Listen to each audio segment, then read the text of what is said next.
믿음의 삶은 별과 같이 빛나야 합니다. 믿음의 삶은 어두운 세계가 아니기 때문입니다. 사랑하는 성도 여러분, 그래서 오늘 우리는 별과 같이 빛나는 믿음의 삶이 됩시다라는 제목으로 하나님의 말씀을 나누며 2026년을 준비하고자 합니다.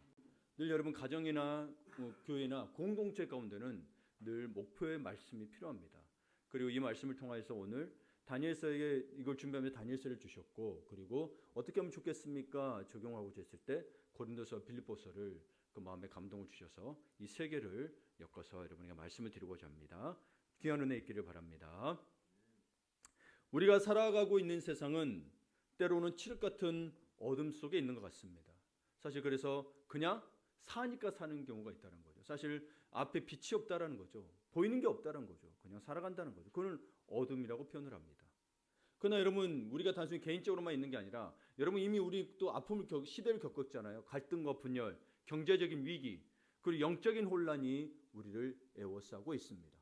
사실 앞으로 로봇이 문제고 AI가 문제고 로봇이 여러분 반역할까 문제라고 하지만 사실 그 로봇을 조종하는 건 인간입니다. 늘 인간이 문제입니다. 그렇죠? 어떻게 사용하냐는 문제예요. 다이너마이트 좋게 이런 만들었습니다. 광산에 산업개발을 위해서 쓰라고 그 다이너마이트를 만들었지만, 노벨이 만들었지만 뭐요? 그러나 우리는 사람을 죽이고 전쟁을 치르는 데 사용하게 되었습니다. 사람이 문제입니다. 앞으로 로봇과 AI가 낡고 엄청나게 돈이 쏟아붓고 있는데 여러분 그거는 여러분 사람이 어떻게 사용하냐에 달려 있습니다. 그것을 여러분 그냥 로봇이나 AI 책임이 아닙니다. 결국 그것을 만들고 그걸 사용하는 자의 책임입니다. 그렇죠? AI로도 사람을 속이게 하잖아요.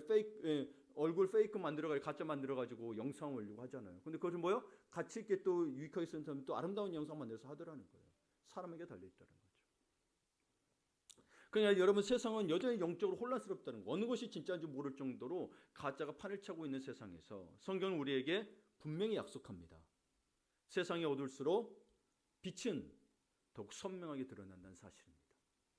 세상이 어두울수록 빛은 더욱 선명하게 드러난다는 사실입니다. 다니엘서 12장 3절에 있는 것처럼 죄 있는 자는 궁창의 빛과 같이 빛날 것이요 많은 사람을 옳은 대로 돌아오게 한 자는 별과 같이 영원토록 빛나리라고 말씀합니다. 하나님께서는 저와 여러분이 이 어두운 시기에서 잠시 나타났다가 사라지는 불꽃이 아니라 영원히 하늘나라에서 빛나는 별과 같은 존재가 되기를 원하십니다. 세상에서 우리가 별과 같이 빛나는 뭐예요? 우리는 성도의 뜻이 뭐라 그랬어요? 거룩한 무리, 거룩함의 뜻이 뭐라 그랬어요? 구별됨. 수없이 이야기했습니다. 이걸 놓치면 여러분 우리는 사실 죄가 무엇인지 잘 모르는 것과 같습니다. 죄는 반드시 반대되는 게 거룩이기 때문입니다. 여러분이 계속 묻는 거예요. 그 의미를 생각해. 왜 거룩합니까로 계속 여러분 그럼 생각하셔야 되는 거예요. 그냥 주일날 와서 들었는데 잊어버렸다. 그러면 삶에서는 뭐예요? 내가 거룩함이 무엇인지 모르고 살아가고 있다라는 거예요. 그러니까 여러분 봐보세요. 주일날은 열심히 부르짖죠. 근데 일상에서는 잊어버렸어. 그러니까 여러분 삶과 신앙이 분리되는 거예요. 하나님의 역사가 안 일어나는 거예요. 내가 응답이 안 일어난 것 같잖아요. 여러분 하나님의 복은 선하심이라는 건 구약에서 이렇게 톱을 하고 있는데 이게 선하심이라는 뜻이 복이라는 뜻이 하나님 또 복. 하나님의 선하심 내게 있느냐는 거예요. 하나님의 선하심 내게 임재했냐는 거예요. 그게 복인데 우리는 뭐예요? 자꾸 잘 되는 것만 이야기한다는 거예요. 하나님의 선하심을 말하는 거예요. 내게 가장 필요한 걸 주신 하나님. 광야에서 그렇죠? 옷과 신발이 떨어지지 않았지만 정작 주인 건 뭐야? 만나였다는 거예요. 너 그것을 돌보시고 이끄시는 하나님 말씀을 이끄시는 하나님 보라는 거예요. 예배였다라는 거예요. 그럼 일상에서도 광야 같은 세상에서도 나는 여전히 예배의 삶을 살고 있느냐가 너무너무 중요합니다. 주일날만 성공의식 때 와서 드리는 삶은 아닙니다. 이거를 계속 여러분 예배를 강조하고 드리는 이유는 여러분 일상에서 살아내라고 하는 겁니다. 사실 그래서 여러분 뭐예요? 사실은 매일매일 사실 여러분 예배를 드려야 합니다. 개인적으로라도. 주일은 공적인 예배가 있는 거고. 공적인 예배 여러분 직분자들은 다 공적인 예배 다 드려요. 원래 기본적으로 여러분 집사 이상은 새벽 기도에 다 드리도록 여러분 총리 헌법에 되어 있습니다. 교단 헌법에. 근데 어느새 그런 것들도 약화돼 버렸죠.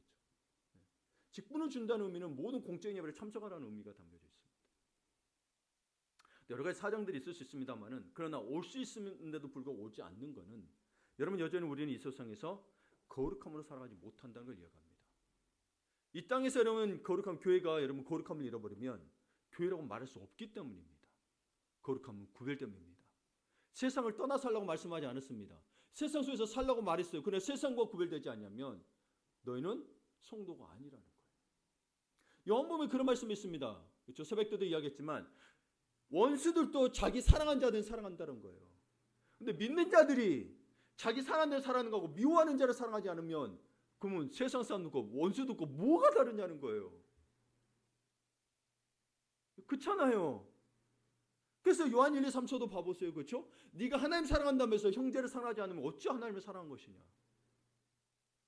세상 사람과 뭐가 다르냐는 거예요. 세상 사람도 자기 좋아할 사람을 사랑해요. 막 간섭게 다 빼줘요. 그렇죠?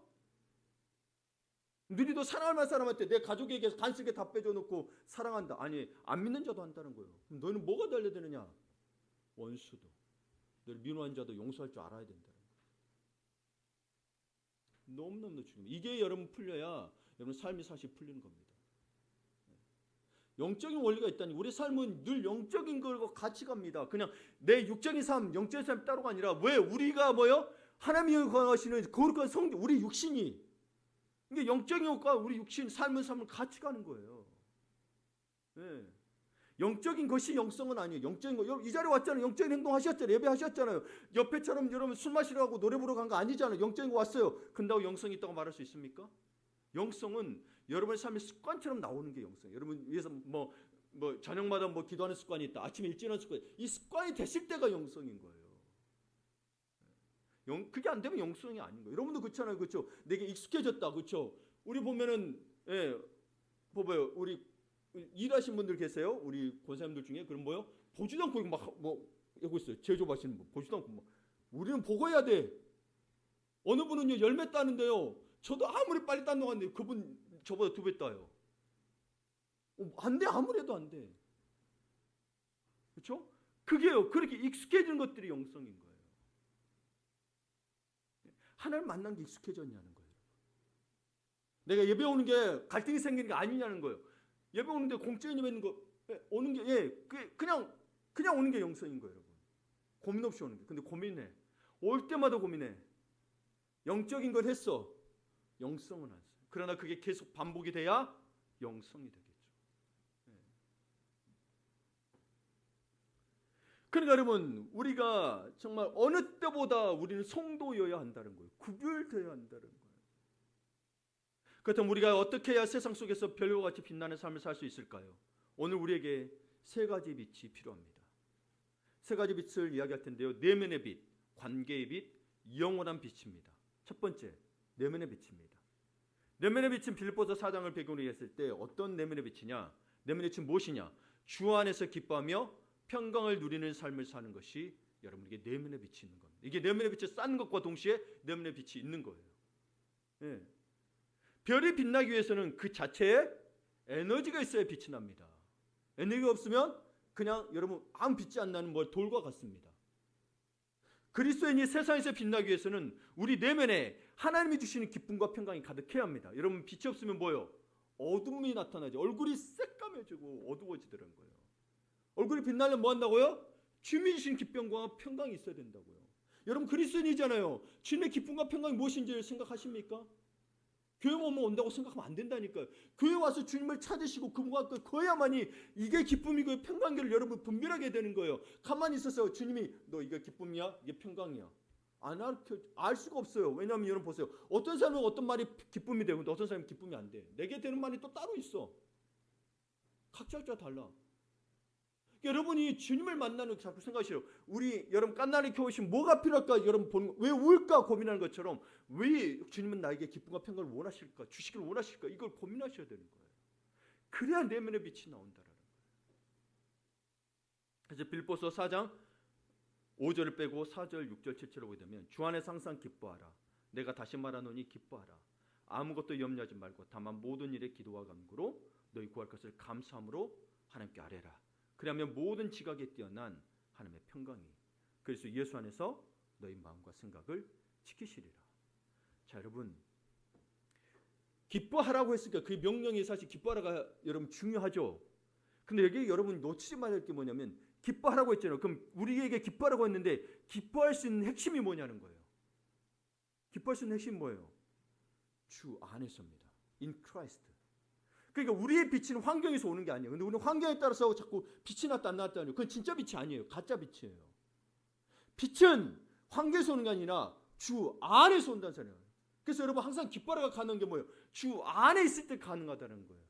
바울이 이야기해요. 주 안에서 항상 기뻐하라고. 그냥 기뻐하라는 게 아니에요. 주 안에. 그럼 내가 주의 일상에서 기쁘지 않는 이유가 뭐예요? 주 안에 있기 때문에. 죄를 왔어도 맨날 여러분 기쁨이 못 있는 이유가 뭐예요? 내가 주 안에 있지 않게 죄 있기 때문에.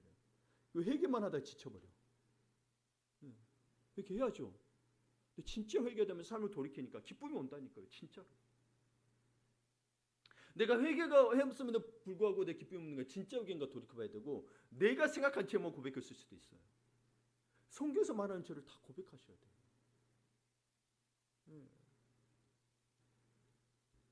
여러분 바울이 주 안에서 항상 기뻐라는 이 빌립보서의 말은 바울은 당시 이 편지를 쓸 때 어디에 썼는지 아세요? 차디찬 감옥에 갇혀 있었습니다. 여러분 감옥에서 기뻐할 수 있습니까? 요셉이 감옥에서 여러분 절망했습니까? 아니요. 우리는 환경 때문에 자꾸 기쁨을 잃어버려요. 환경 때문에. 환경을 좀 넘으셔야 된다고 제발. 그 환경 주님께 맡기라고요. 내가 생각하는 실패 성공이 있잖아요. 내가 성공하는 내 삶이 가정이 됐든 일이 됐든 실패 성공이 있잖아요.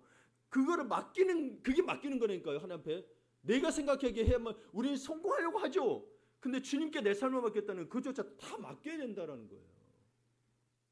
근데 우리는 그 누구도 실패하려고 하지 않는다라는 거예요. 예수님이 실패했다니까요. 당시에 십자가 지신 건 실패했다고요. 근데 그 실패가 뭐였어요? 모든 인류를 구원했다고요. 우리는 실패 안 하려고 그래요. 실패해서 다른 사람에게 잔소리도 듣기 싫어해요. 우리는 성공하려고 그래요. 그래서 저 사람에게 봐, 나 성공했지라고 자랑하려고 해요. 그러나 신명기서 8장에 있는 것처럼 뭐요? 너를 광야로 이끄시면 뭐요? 거기서 만나를 먹이신대요. 너 조상에 나오면 또 만나를 먹이시면 너를 낮추시고 너를 뭐요? 시험하사 너에게 복을 주시려고. 그 복이 뭐요? 하나님의 선하심입니다. 하나님의 선하심을 진짜 여러분이 깨닫고 아는 게 진짜 이게 복이라는 거예요. 그래 하나님에서 안 떨어진다는 거예요. 그게 영생의 복인 거예요. 그게. 근데 뭐 세상에서 복을 드린다면 거기에 영생이 있냐고요. 가져갈 수 있어요? 가져갈 수 없는 건 영생이 아니라고요. 여러분 진리가 아니라고요. 이 땅에서 잠깐 누리는 거예요. 그것도 복이라고 해요. 전도서에. 근데 복이 그냥 여러분 이 땅에서 누리는 복이지 그게 진리는 아니란 이야기인 거예요. 놓치지 마세요 제발. 예. 여러분 누구나 죽습니다. 누구나 여러분 내 가족이 영원하지 않습니다. 죽음으로 다 사별합니다. 예. 가족에 목매어서 사는 그것도 올바른 일이 아니에요. 주님께 맡기는 거예요. 내가 할 수 있는 최선을 다하지만 주님께 맡겨야 돼. 근데 주님 우선순위가 돼야 되는데 안 되면 난 여전히 주 안에서가 없는. 그래서 힘든 거예요. 기쁨이 없는 거예요. 그럼 봐보세요. 한번 주 안에서 있었는가 봐보세요. 그럴 때마다.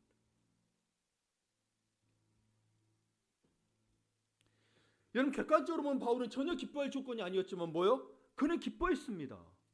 찬양했습니다. 예, 그 차디찬 가면서 찬양이 나왔어요. 여러분 삶이 힘들고 직장이 힘들면 찬양 나오던가요? 안 나오죠. 바울은 찬양했습니다. 심지어 돌에 맞는 순간에 나와서 뭐예요? 하나님을 찬양했습니다. 왜냐하면 기쁨을 뭐로 여기기 때문에요? 감정으로 여기고 있기 때문에. 기쁨은요, 하늘에서 오는 기쁨은 감정이 아니라 주님을 신뢰하는 선택이기 때문에. 주 안에서라 그랬잖아요. 그런데 주 안에서 선택하는 건 뭐예요? 하늘로부터 기쁨이 옵니다. 기쁨이 내가 갖는 게 아니라니까요. 주님으로부터 와야 된다고요. 계속. 하늘로부터 오는 기쁨과 평강을 이어가잖아요. 우리의 신앙을 좀 바로 깨달으세요. 여러분 우리의 신앙은 우리의 감정에서 자꾸 생각하시지 마시라는 거예요. 예.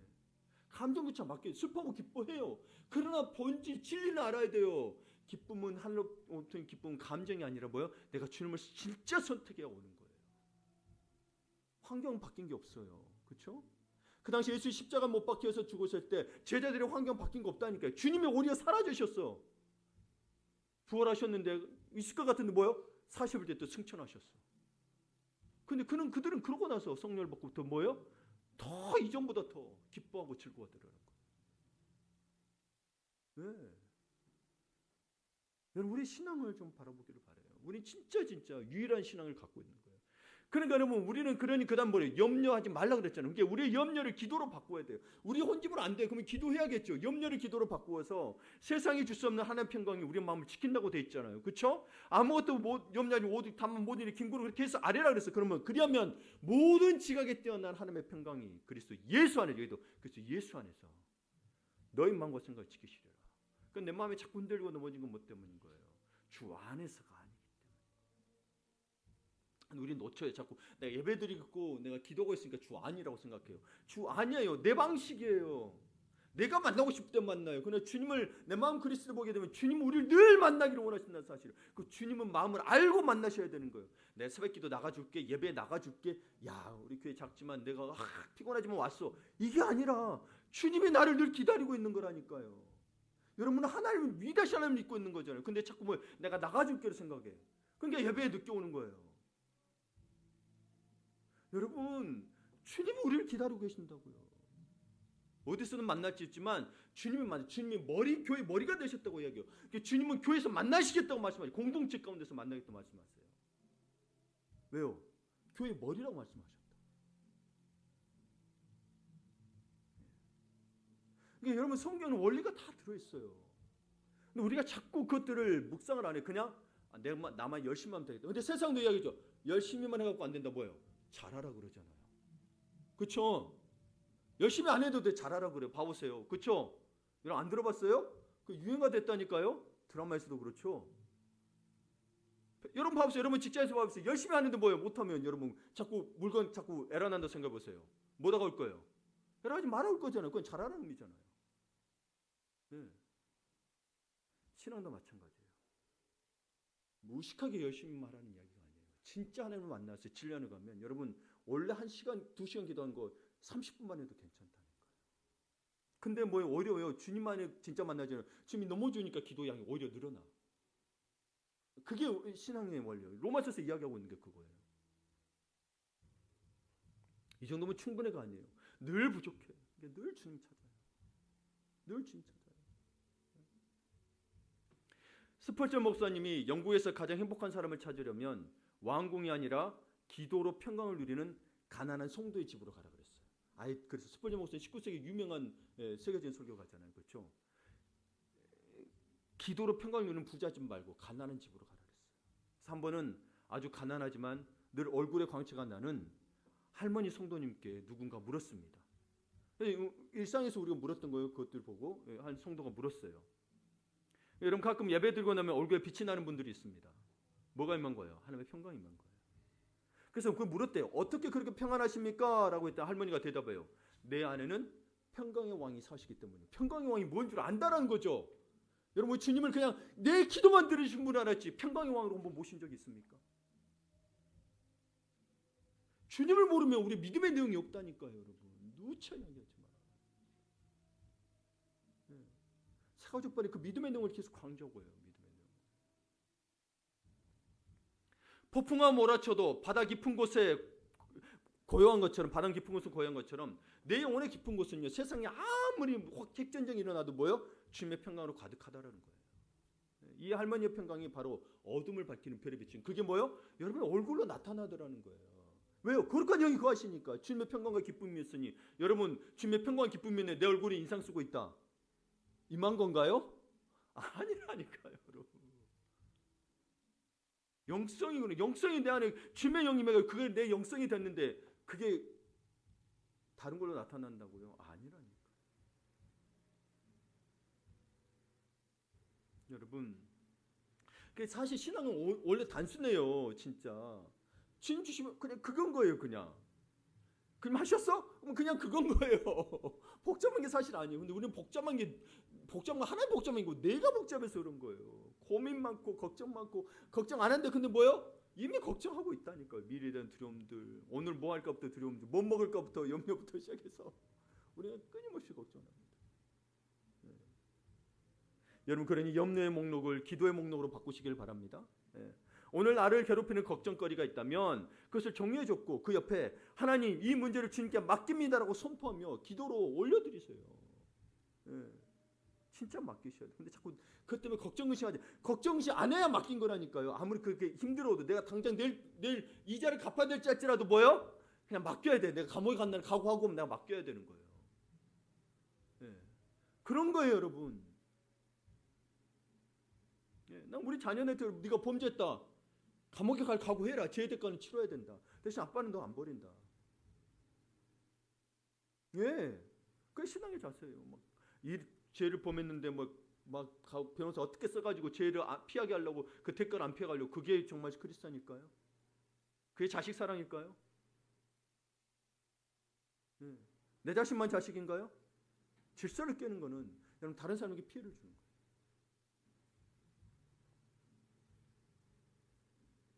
여러분 결국 또 여러분 보셔야 할 게 있어요.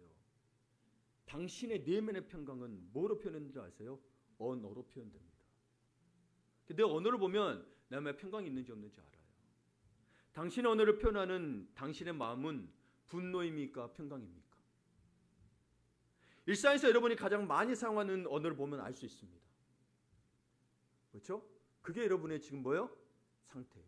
주님의 평강이 있는지 없는지 한번 봐보세요. 그래 내년에 앞으로 여러분 일부라도 그래도 저는 그래도 2025년에 가장 많이 했던 고맙습니다. 감사합니다. 가장 많이 했던 것 같아요. 앞으로는 세 가지를 좀 여러분 많이 합시다. 의도적으로라도 하셔야 돼요. 세 가지가 있어요. 앞자만 닦게. 요즘 앞자만 따는 게 요즘에 뭔가 생각해 보세요. 미, 사, 고. 예, 야, 똑똑들 하시네. 역시 자주 하고 계신가 봐요, 그렇죠? 미안합니다, 사랑합니다, 고맙습니다. 말씀으로 선포하셔야 돼요. 자꾸 주님의 평강이 임했다라고 내가 믿는다면 자꾸 하셔야 돼요. 근데 없으면 못 하겠죠, 그렇죠? 없으면 하려고 해도 안 되겠죠, 그렇죠? 나는 죽고 싶은데 무슨 사랑합니다가 나와, 그렇죠? 미워 죽겠는데 안 나와요. 그러니까 여러분 봐보세요. 여러분이 벌써 말에서 염려가 나오느냐? 예, 이 언어를 보면 이미 내면에 평강이 있느냐, 주님 평강이 있느냐 안다니까요. 그러니까 자꾸 말 조심하라고 하는 거예요. 그러니까 뭐 차라리 말을 하지 말아라고 이야기한 거예요. 성경에서도 잠언서에서도 차라리 그렇게만 하지 말아라. 예. 그래서 우리 편에도 있죠, 그렇죠? 입 다물고 있으면 절반이라도 간다. 예. 우리는 쏟아낼 수 있으면 다 쏟아내죠, 그렇죠? 특히 상처 있고 아플수록 불평불만을 다 쏟아냅니다. 예. 주님 앞에 쏟아내라고, 사람한테 하지 말고 주님께 쏟아내라고. 주님께는 괜찮다니까요. 주님 이것 때문에 저 때문에 괜찮아. 근데 여러분 그리고 쏟아내고 주님을 만나시라고. 그러면 일상에서는 뭐 어떤 거 나왔어요? 주님의 은혜야, 그렇죠? 주님한테는 막 쏟아냈지만 뭐예요? 와서는 주님을 만났으니까 다 쏟아내고 있으니까 뭐예요? 주님의 은혜이다라고 나오겠죠. 그런 거예요. 주님의 평강과 기쁨, 힘이 있다니까요. 여러분 그분은 하나님인데 자꾸 나는 그게 없다고 생각하는 게 여러분 누구를 믿고 있다는 거예요. 내 걱정과 근심이 주님의 평강보다 주님의 기쁨보다 더 커. 그럼 여러분의 걱정과 근심, 여러분이 신이에요. 여러분이 신. 하나님보다 높아 여러분이. 여러분이 높다고요. 그걸 아셔야 돼요. 그게 교만이라고요, 여러분. 걱정 근심하는 것도 뭐예요? 진짜 걱정이 많아. 근데 걱정 근심하는 것도 뭐예요? 교만이라는 거예요. 너 올라오죠? 근데 뭐예요? 다 주님께 맡기고 기도하라잖아요, 성경에. 어떨 때까지? 내 마음과 생각을 주장할 때까지. 근데 그때까지 안 하죠. 한 2시간 했는데 여전히 그래. 그럼 멈춰버려. 아니요, 그때까지 하는 거예요. 그러니까 여러분 어떨 때는 뭐 어떤 사람은 40일 금식 기도도 하는 거예요. 그러니까. 뭐요? 길어봐요 5일, 일주일만 해봐요.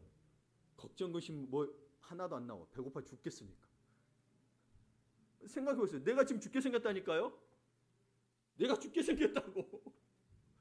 그 걱정이 뭔 상관이야.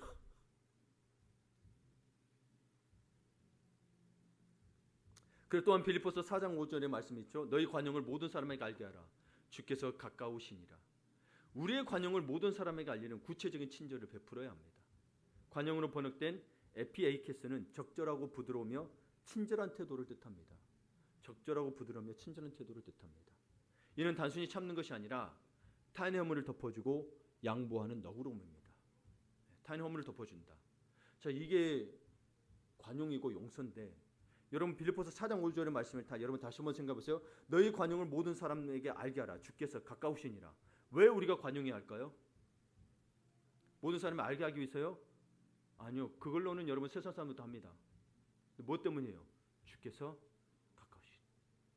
여러분이 관용을 베풀어야 내 가족만이 아니라 뭐예요? 내 주변에도 관용을 베풀고 다른 사람에게 베풀 줄 알아야 주님의 가까움을 경험할 수 있습니다. 근데 나만 살고 열심히 바빠. 그럼 관용을 경험하기, 주님 가까운 거 어렵습니다. 내 착함으로 말고요. 주님을 만나게, 주님의 말씀에 순종함으로. 그러니까 여러분, 심판주가 곧 오실 것이기에 우리 그쪽 계시록 봤죠? 우리 스스로 복수하거나 시비할 필요가 없다는 겁니다. 그래서 에베소서 4장 32절에도 같이 읽어보겠습니다. 서로 친절하게 하며 불쌍히 여기며.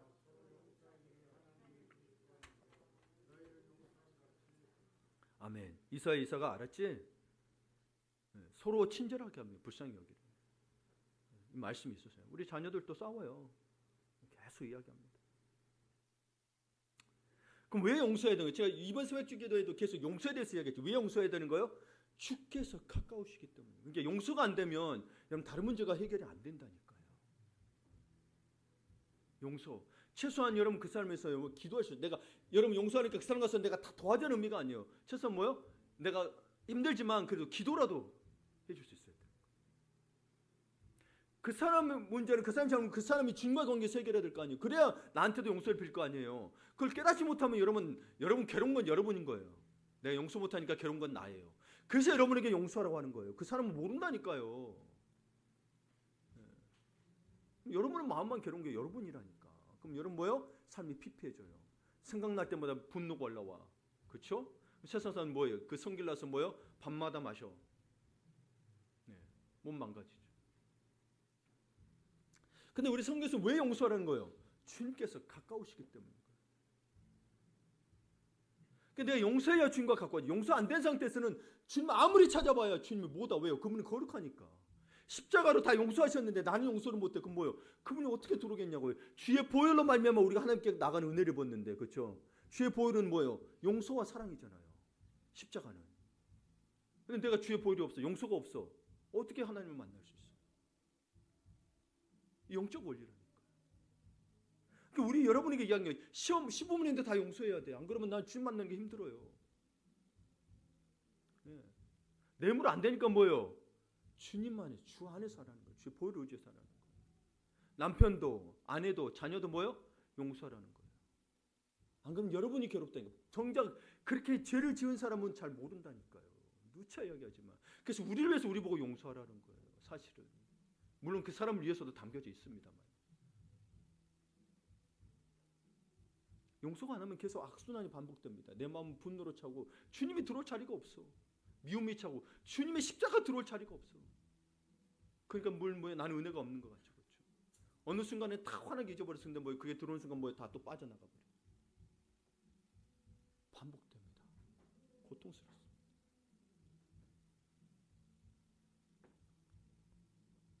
그러니 여러분, 나의 좁은 마음을 넓혀달라고 기도하며 먼저 손을 내미는 최소한 그들을 위해서 기도해 줄 수 있는 별처럼 될 거라죠. 별의 온기가 그건 거예요.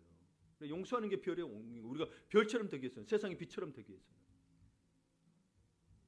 아브라함 링컨이 대통령 후보였을 때 그 반대쪽에 스탠턴인 사람이 있었습니다. 그래서 공격할 때 링컨을 보고, 링컨이 원래 진짜 못생겼잖아요. 그렇죠? 고릴라라고 비아냥거리며 모욕했습니다. 인격모독을 했단 말이에요. 그러나 링컨은 대통령이 된 후 그 스탠턴을 국방장관으로 임명했습니다. 저는 이 예화를 들을 때마다 저는 사실 불가능한 것 같아요. 그래서 대통령 안 시킨 것 같아요.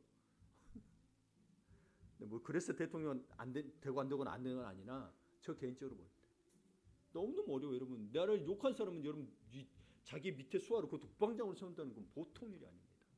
그래서 참모들이 반대했어요. 링컨한테. 그때 링컨이 어떻게 해요? 그가 나를 모욕한 건 사실이지만 그는 이 나라를 위해 꼭 필요한 유능한 사람입니다. 링컨의 이 관용이 남북전쟁을 승리로 이끌었고, 사실 여러분 전쟁의 물자나 이런 거 볼 때는 남군이 훨씬 더 유리했습니다. 숫자도 많고. 스탠턴의 링컨의 그 장례식에서 여기에 인류 역사상 가장 위대한 통치자가 누워 있다며 통곡했습니다. 관용은 원수를 동역자로 바꾸기도 합니다. 근데 스탠턴도 위대한 사람인 거죠, 그렇죠? 아무나 여러분 그러잖아요. 관용은 베풀어야 되는데 요새 이 사람 바뀔 거로 하고 관용 베푸는 건 아니에요. 아셨죠? 그런데 그 관용 때문에 바뀐 사람도 있다라는 거예요. 두 번째, 관계의 빛입니다. 관계의 빛은 어떨 때 나타나느냐? 하나님의 영광을 위해 덕을 세우는 삶을 살아야 나타납니다. 별은 홀로 존재할 때보다 밤하늘의 성자를 이룰 때 더 아름답습니다. 성자가 뭐냐면 이런 별자리가 있죠. 천칭자리, 뭐 북극성자리, 그렇죠? 북극곰 자리, 뭐 작은 곰 자리, 큰 곰 자리, 뭐 이렇게 있잖아요. 이걸 성자라 그래요. 예, 이걸 성자라 그래요. 그래서 이걸 중심으로 이걸 나눌 때 별이 더 아름답다는 거예요. 그래서 이걸 별자리를 찾아낸 거예요. 예, 별자리를 찾아낸 거예요. 그리스도인의 삶은 나 혼자 잘 믿는 것으로 끝나지 않고 다른 이들에게 유익을 주며 하나님의 영광을 드러내는 삶이어야 된다는 거예요. 근데 자꾸 나 혼자만 잘 믿으면 된다는 사람, 나만 싫어서 하지 않는 사람, 이건 정말 잘못 알고 있는 거예요. 그래서 고린도전서를 같이 읽었었죠. 그런즉 너희가 먹든지 마시든지 무엇을 하든지 다 하나님의 영광을 위하여라. 유대인에게나 헬라인에게나 하나님의 교회나 거치는 자가 되지 말고 나와 같이 모든 일에 모든 사람을 기쁘게 하여 자신의 유익을 구하지 않고 많은 사람의 유익을 위하여 그들로 구원을 받게 하라. 예. 우리 그렇잖아요. 유익을 받게 하려면 저 목사님이 나를 위해서 저러면 안 되지라고 나의 유익을 살아야 되는 거 아니야. 그게 아니고 여러분, 우리 모두에게 이야기하고 있는데 구원받지 못한 자들의 유익을 위해 살아가는 거예요. 예. 자꾸 목사님, 장로님, 권사님으로 시험 들지 마시고, 예. 주님의 말씀을 모르는 자들의 유익을 위해서 사는 것들이 그게 하나님의 영광이 된다는 거예요. 그러니까 별과 같이 빛나는 삶의 목적은 명확한 거예요. 그것은 하나님의 영광입니다. 영광, 이 목적을 놓치지 마세요. 이걸 늘 머리에 이거는 기억하시고 새기셔야 되는 거예요. 예. 내가 잘 되는 것이 목적이 아니라 나를 통해 하나님이 드러나는 것이 목적이에요. 예. 이를 위해 바울은 뭐라고 돼 있어요? 예, 여러분 보게 되면 32절인가요? 보게 되면 돼 있죠. 바울은 거치는 자가 뭐예요? 걸림돌이 되지 말고 유익을 되는 자라고 고면합니다. 여러분 혹시 내가 거치는 자가 되고 있지는 않으십니까? 자꾸 요청하는 겁니다. 그러면 나는 이거 안 되니까 내려놔야지, 그게 아니라 유익을 되는 자로 바뀌라는 거예요. 유익을 되는 자로 바뀌라는 거예요. 예, 바뀌라는 거예요. 그리스도인은 자신의 권리를 주장하기보다는 공동체의 덕을 세우고 믿지 않는 이들에게 그리스도의 향기를 전하는 삶을 살아야 합니다. 그러니까 여러분 봐보세요. 교회가 멀어서 오기 힘들어요. 뭐 더워서 오기 힘들어요. 이건 자신의 권리입니다. 그러나 뭐요? 공동체를 위해서 일찍 오고 더워도 오고 추워도 오는 거죠. 그렇죠?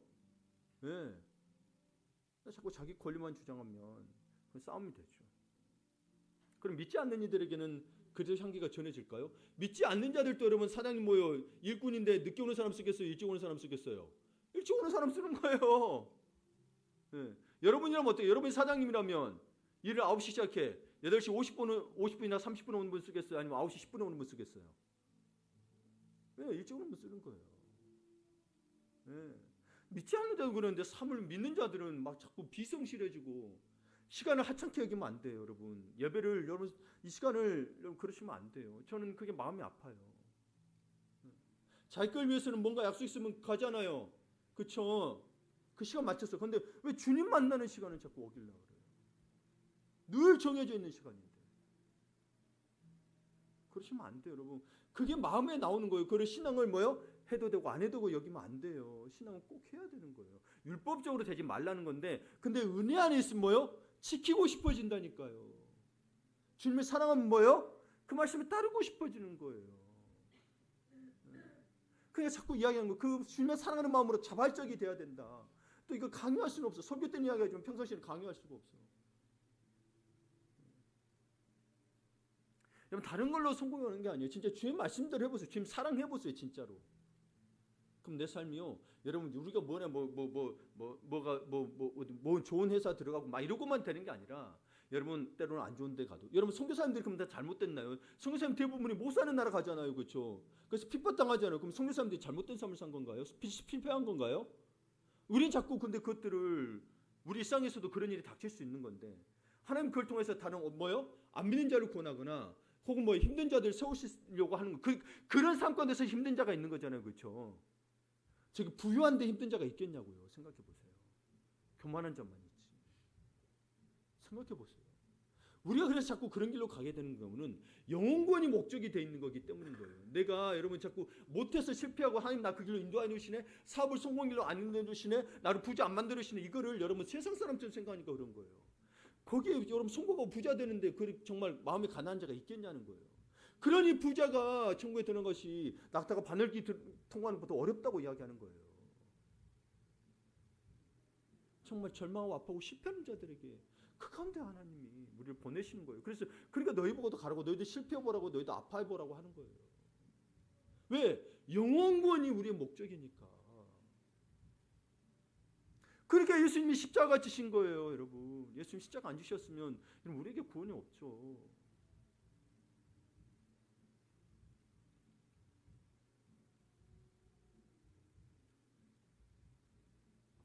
그러니 여러분, 무엇을 하든지라는 말씀처럼 직장에서 서류를 작성할 때나 침을 옮길 때나 집에서 설거지할 때도 주님, 이 일을 통해 주님의 성실하심이 나타나게 하소서라고 기도하며 최선을 다해야 합니다.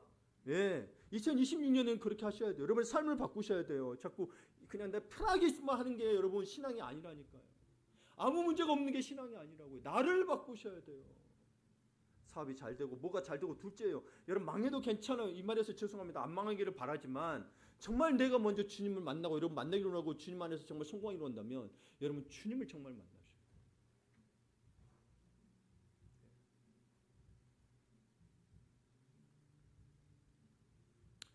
종교개혁가 마르틴 루터는 이런 말을 했습니다. 신발을 만드는 그리스도인은 신발에 십자가를 그려 넣어서 신발을 파는 사람이 아니라 가장 튼튼하고 좋은 신발을 만들어 이웃을 유익하게 함으로써 하나님의 영광을 드러내는 사람이다. 다시요. 신발을 만드는 그리스도인은 신발에 십자가를 그려 넣어서 신발을 파는 사람이 아니라 가장 튼튼하고 좋은 신발을 만들어 이웃을 유익하게 함으로써 하나님의 영광을 드러내는 사람이다. 여러분이 각자 맡은 일들이 있습니다. 거기서 뭐요? 진짜 성실하게 해줘야 되죠. 서비스를 하나 더 해줘야 하나님의 영광이 드러나는 거죠. 네. 대충 하면서 자기 그거 일은 대충 손님 대충 해주면서 뭐요? 그러면서 십자가 막 걸려있고 찬송가 나와. 여러분 같아도 어때요? 예, 그런 거예요, 여러분. 그래서 우리는 신앙인은요, 더 열심히 살고 더 정직하고 깨끗하게 살고 부지런히 살아야 되는 거예요. 예. 남들이 힘들다는 건 뭐예요? 우리는 가서 해야 되는 거예요. 그래서 여러분 부모 세대 많은 사람들이 저는 그렇게 힘든데 뭐예요? 세탁기도 없고 청소기도 없는 시대에 태어나서 참 따뜻하면 안 오는 시대에 뭐예요? 호호선 보면서 자식들 도시락 싸면서도 전 돌아다니면서 그 사람들 때로는 뭐예요? 저 사람 나보다 없다 생각하고 가서 내 먹을 것도 갖다 주고 있었잖아요. 그렇게 해서 전도됐던 거예요. 근데 지금 그런 거 없잖아요. 내 사는 거 방해하지 마잖아요. 여러분 신방은 집에도 못 갑니다, 여러분. 그렇죠? 요즘에 신방은 집에도 못 가. 그 집에 뭐가 있는지 몰라 그래서. 참 어려운 시대가 됐어요, 여러분. 네. 축도하는 것도 뭐요? 이제 물어보고 해야 돼. 성폭행으로, 아니, 성추행으로 신고할까봐. 네. 여러분 정말 여러분 저는 2006년에 여러분 주님 안에서 성공하기를 바라요. 그럼 내면의 빛과 관계 빛을 회복하셔야 돼요. 그냥 여러분 기도만 한다고 해서 여러분 그냥 되는 게 아니고 이미 기도를 통해 기도하는데 뭐 그렇게 깨달음을 주잖아요. 근데 뭐에 순종하라는 말씀에 순종하라는 거예요. 말씀에 여러분의 삶의 지침 이정표가 다 나와 있다니까요. 근데 자꾸 미래에 두려워하잖아요. 근데 말씀대로 순종하면서 살면 내가 미래에 누가 알겠어요? 다 아는 사람 완전히 아는 사람 있어요? 몰라요. 차라리 여러분 일론 머스크가 더 잘 알아. 신앙 그 사람도 크리스찬이라고 한 것 같긴 한데, 예. 열심히 신앙한 줄은 모르겠어. 그 사람도 동성연애 반대하거든요. 자기 아들이 여러분 예, 성전환 수술해가지고 굉장히 싫어합니다. 네. 근데 그 사람 말한 대로 미래 방향에 가잖아요. 네. 예언자라고 하는 말 사람들보다 그 사람 말을 보는 게 훨씬 더. 그리스도인들 뭐 하고 있냐는 거예요, 솔직히. 하나님 말씀대로 순종할 생각 안 하고 자꾸 뭐예요? 미래에서 성공할 생각만 한다. 성공할 사람들은 봐봐. 일론 머스크가 훨씬 성공할 수 있기를 발이 잘 된다니까요. 그럼 그 사람 말을 보고 그냥 더 분석하시면 돼요. 네. 우리는 정말 이 세상에서 별처럼 빛나는 사람들은 주어진 자리에서 정직하게 그리고 이웃을 배려하며 살아가는 그 성실함으로 세상을 바뀌는 등불이 되시기를 바랍니다. 세 번째로 영원한 빛이 있습니다. 이 영원한 빛은 어떤 거냐? 많은 사람을 옳은 대로 인도하는 삶입니다. 가장 밝게 빛나는 별은 길 잃은 자들에게 방향을 제시해 주는 별입니다. 여러분 저는 여러분에게 저도 그랬어요. 저는 방황할 때 그래서 방황해서 미국에 갔어요. 미국에 응답받고 온 게 아니고 방황해서 갔어요. 솔직하니. 거기서 살았던 게 성실해서 뭐 신앙적으로 성실하게 모든 걸 성실하게. 예, 내가 뭐 될 줄 몰랐어요. 내가 뭔 능력이 있다고 하겠어요. 그러나 모든 일에 성실하게 했어요. 그랬더니 뭐야 앞길도 결혼도 모두 다 인도해 주죠. 심지어 여러분 뭐 저는 정말 그때 들어와야 됐었어요. 근데 하나님이 3개월 만에 결혼을 가시면서 그 후로 미국에 뭐야 7년인가 8년을 더 있게 만들었어요. 재정 때문에 들어왔어야 됐었어요. 여러분 하나님은 말씀에 그대로 순종하고 내가 최선을 다해서 살고 그 주어진 남 보지 않는 데서도 최선을 살 때도 하나님 우리를 인도하신다니까요. 진짜 내가 생각지도 못했어요. 물론 나는 계획한 바가 있지만 내가 계획한 바대로 된 게 아니고요.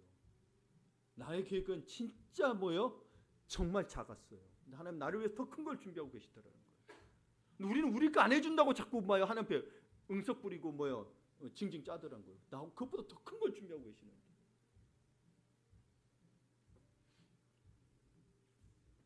그러나 모든 초점은 결국은 여러분 뭐예요? 영적으로 죽어가는 영혼들을 생명의 길로, 의의 길로 인도하는 삶으로 되어야 됩니다. 그래야 빛나는 삶입니다. 다니엘서 12장 3절을 같이 다시 한번 읽어보겠습니다. 지혜 있는 자는 궁창의 빛과 같이 빛날 것이요 많은 사람을 옳은 대로 돌아오게 한 자는 별과 같이 영원토록 빛나리라. 아멘. 세상의 영광은 금세 시들지만 영혼을 구원하는 일의 영광은 영원합니다. 영원한 일을 해야 여러분 하나님이 진짜 예. 여러분 교회가 다쳤다고 해서 주님이 망하는 게 아니라니까요. 예를 들면 예. 그런 거예요 여러분. 다니엘은 포로 생활 중에도 하나님의 향한 신앙을 지키며 왕들에게 하나님 뜻을 전했습니다. 그렇죠? 사자굴에 들어가도 뭐요? 신앙은 버리지 않았습니다. 황제에게 절하지 않았습니다. 황제 신상에 절하지 않았습니다. 우리 역시 세상이라는 포로지에서 살아가지만 절망하는 이들에게 복음의 소망을 전할 때 우리의 삶은 영원한 별이 됩니다. 그래서 옳은 데란 바로 예수 그리스도께 인도하는 길입니다. 먼저는 그리스도가 머리 대신 교회로 불러야 합니다. 그런데 교회로 오지 않는다고 해서 여러분 그걸로 말미암아 하지 않으셔도 돼요. 그러나 나와는 계속 관계가 있다면 그들에게 교회는 나오지 않더라도 복음의 깊이가 담겨져 있는 말씀을 기도하면서 전해야 합니다. 예. 그러니까 우리는 복음의 통로가 되어야 합니다. 내 주변에 영적으로 방황하거나 낙심한 사람이 누구인지 살펴보고 그들을 위해 기도하며 따뜻한 위로의 복음을 전하십시오. 그리고 오늘 여러분 적으셔야죠. 기도 여러분 있죠? 작성에는 마지막에 전도 대상자 또는 전도 기도 대상자를 다 적어서 내주시고 그럼 수요일이면 특별히 더 우리 교육자들이 기도를 하겠습니다.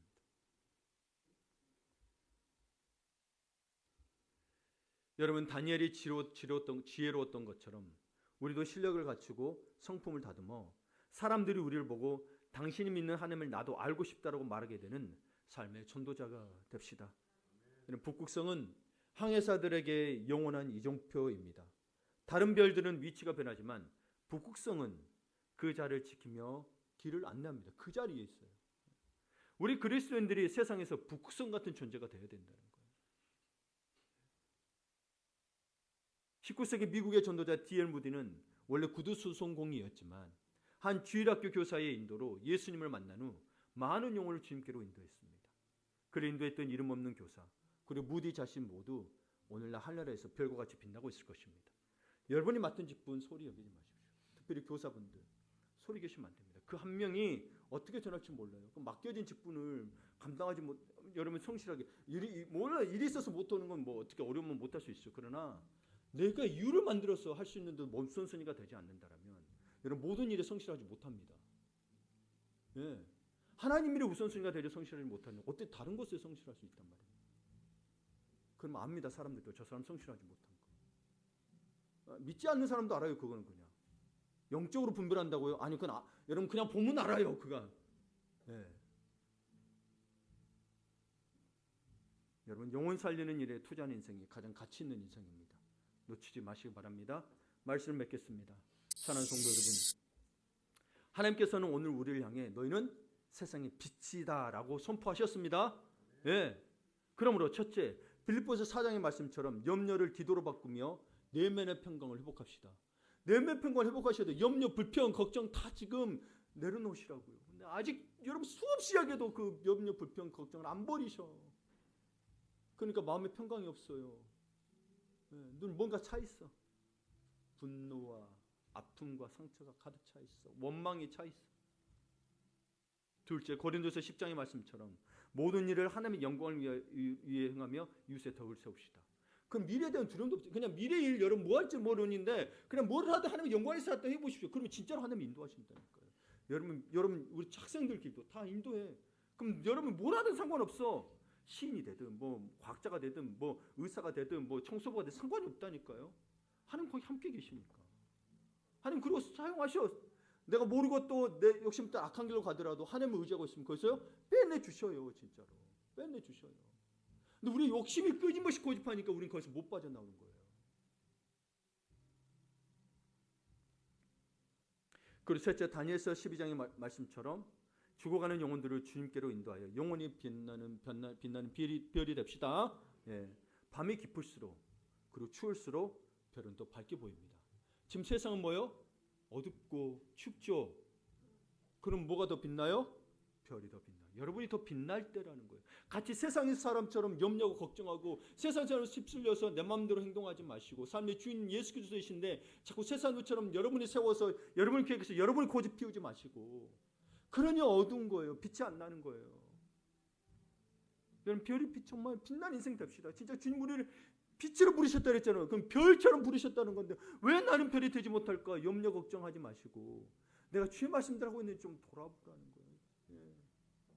나의 마음과 생각을 주장하신다니요. 그걸 바꾸지 않았는데 어찌 여러분 내가 하나님의 응답을 받겠어요. 그래야 응답 있는 거잖아요. 아무것도 염려하지 말고 오직 모든 일에 기도와 간구로 감사함을 아뢰라 그랬으니까. 그런데 정말 그런 상태가 뭐라는 거예요? 하나님의 지각이 모든 지각이 때문에 하나님 평강이 내게 임하더라는 거예요. 그 내 생각과 마음을 주장하시더라는 거예요. 그러니까 여러분에게 중요한 건 평강은 하늘로부터 오는 거예요. 세상이 줄 수 없는 평강. 여러분에게 있냐는 거예요, 지금. 그 평강이 내 마음과 생각을 주장하냐는 거예요. 아니면 환경과 지금 걱정과 근심이 나를 이끌어가고 있냐는 거예요. 수없이 설교하고 하나님 말씀이라고 얘기하지만 우리 그 말을 안 믿더라는 거예요. 여전히 걱정과 근심과 불평과 근심을 쏟아내더라는 거예요. 원망과 불평을 계속 쏟아내고 있더라는 거예요. 왜 나는 안 해주냐고 계속 그러는 거예요. 아니 왜 주의 말씀을 안 믿냐는 거예요. 걱정이 없다는 게 아니에요. 세상에 어려움이 없다는 거 아니에요. 그러니까 걱정과 근심이 있다라는 거예요. 근데 그러지 말라는 거예요. 왜 걱정과 근심을 하겠어요? 내 방식, 내 고집대로 했기 때문에 사실 온 거잖아요. 그렇잖아요. 세상이 악해서 죄가 많아서 사실 걱정, 근심이 오는 거예요. 주님을 믿음을 계속 깎아먹고 있는 거예요. 알고 보면 단순해요. 사실 믿음의 세계는. 그냥 그분만 믿으면 돼. 부정적인 거 다 몰아내고. 근데 우리가 그런 것 같아도 그러지 못하는 이유가 뭐예요? 때로는 그것 때문에 감당 힘들어서 몸이 아프기도 하고 말이 험하기도 합니다. 그럼 빨리 돌이켜야 돼요. 그러지 않는다는 거 아니에요, 여러분. 빨리 돌이켜야 돼요. 네. 여러분, 세상이 어두워졌다고 한탄하기보다는 내가 먼저 기쁨의 빛, 덕의 빛, 복음의 빛을 바라는 믿음의 주인공이 되기를 축복합니다. 아멘.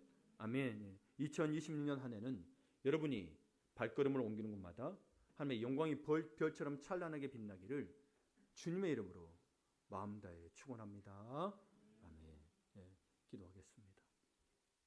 사랑의 하나님, 어두운 세상 속에 우리를 별과 같은 존재로 불러주심에 감사합니다. 환경에 휘둘려 원망하기보다 주 안에서 기뻐하며 평강의 빛을 발하게 하여 주시옵소서. 나의 유익이 아닌 하나님의 영광과 이웃의 유익을 위해 살게 하시고 무엇보다 잃어버린 영혼들을 주님께로 인도하는 생명의 별이 되게 하옵소서. 우리 주 예수 그리스도의 이름으로 기도드립니다. 아멘. 곧 있으면 또 2026년이 되는데요. 여러분 제가 축복의 선언을 할 거예요. 다 같이 하는 거예요. 그러면 아멘으로 응답하시면 돼요. 그러다 우리 안수사님 그거 딱 띄워주세요. 그 시간 되면 그럼 같이 또 우리 카운트다운을 하고 우리 또 서로 인사했으면 좋겠습니다. 이 시간 예수 그리스도의 이름으로 개인과 가정, 국가와 열방을 위한 축복의 선언을 하도록 하겠습니다. 뭐로 응답하시라고요? 아멘. 그러고 복 안 받고 싶으면 아멘 안 해도 돼요. 근데 성령 모임은 하나님이 특별히 제사장을 통해서 복을 선포하도록 하셨어요. 그걸 근데 선포하도록 하셨고, 근데 뭐요? 그건 믿는 자, 받아들인 자가 받는 거지. 이 선포하는 자가 누구냐에 따라서 그런 게 아니에요. 목회자면 되고 제사장이면 돼요. 자, 먼저 사랑하는 자여, 내 영혼이 잘됨 같이 내가 범사에 잘되고 강건하기를 내가 간구하노라 라고 말씀하신 하나님, 26년 한 해는 모든 아픔과 슬픔이 치유되고 회복되어 영혼이 잘됨 같이 범사가 잘되는 복이 임하게 하여 주시옵소서.